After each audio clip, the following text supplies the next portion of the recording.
வணக்கம். Nifty December futures trend. நான் ஏன் டிசம்பர் ட்ரெண்டை எடுத்தேன்னா, நவம்பர் ட்ரெண்ட் எக்ஸ்பைரி நாளைக்கு. அதனால் டிசம்பர் ஃபியூச்சரை எடுத்திருக்கேன். வீடியோ எடுக்கப்பட்ட நேரம் 8 மணி 41 நிமிடம், நவம்பர் 24, 2025. இன்றைக்கு ட்ரெண்ட் எப்படி இருக்க போகுது என்பதை பற்றி பார்க்க போகிறோம்.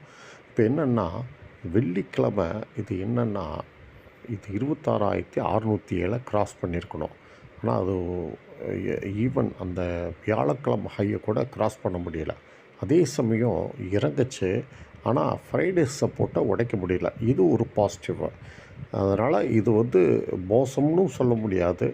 இது என்ன ட்ரெண்டு இன்றைக்கி இருக்குன்னு எதிர்பார்த்திங்கன்னா, அப் ட்ரெண்டும் இருக்கும், டவுன் ட்ரெண்டும் இருக்கும், டூ வே ட்ரெண்டு. இதுதான் எதிர்பார்ப்பு. இப்போ என்ன நிலைகள், அப்புறம் weekly mini support number 1, weekly mini resistance number 1 படி எப்படி இருக்க போகுது என்பதை பற்றியும் பார்க்க போகிறோம். அது எப்படின்னா, பொசிஷனல் ட்ரேடர்ஸ்க்கு ஹெல்ப்ஃபுல்லாக இருக்கும். Weekly mini resistance 1, weekly mini support number 1 formula அப்படி பார்த்திங்கன்னா, இது வரும் நாட்கள் இதை கடக்கும் என்று எதிர்பார்க்கப்படுகிறது. சரி, இப்போ நிலைகள் என்ன என்று பார்த்து விடுவோம். இன்று அதாவது 26,269.20 ட்ரெண்ட் சென்டர். இதற்கு மேல் வர்த்தகமானால் அப் ட்ரெண்டு, அப் டார்கெட் 26,408.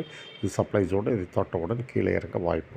இதற்கும் கீழே வர்த்தகம் நடந்தால் டவுன் ட்ரெண்டு, டவுன் டார்கெட் 26,130. இது டிமாண்ட் ஜோன். இதை தொட்டவுடன் மேலே ஏற வாய்ப்பு. இது டிமாண்ட் ஜோன், இது சப்ளை ஜோன். இப்போ சப்ளை ஜோனை கடந்தால் என்ன ஆகுதுன்னா, இதை கடந்தால் இந்த 26,408 கடந்து ஹோல்ட் செய்தால் சப்ளை அப்சார்ப் ஆகி ஏற்றம் இன்னும் 26,547 என்ற நிலை வரை செல்லும். சரி, டிமாண்ட் ஜோனை உடைத்தால் என்ன ஆகுது? 26,130 என்ற நிலையை உடைத்து ஹோல்டு செய்தால் எதிர்பார்க்கும் டிமாண்ட் இருக்காது. அப்போ சரிவு 25,991 என்ற நிலை வரை தொடரும். இதுதான் நவம்பர் 24, 2025 கொண்டான நிலைகள்.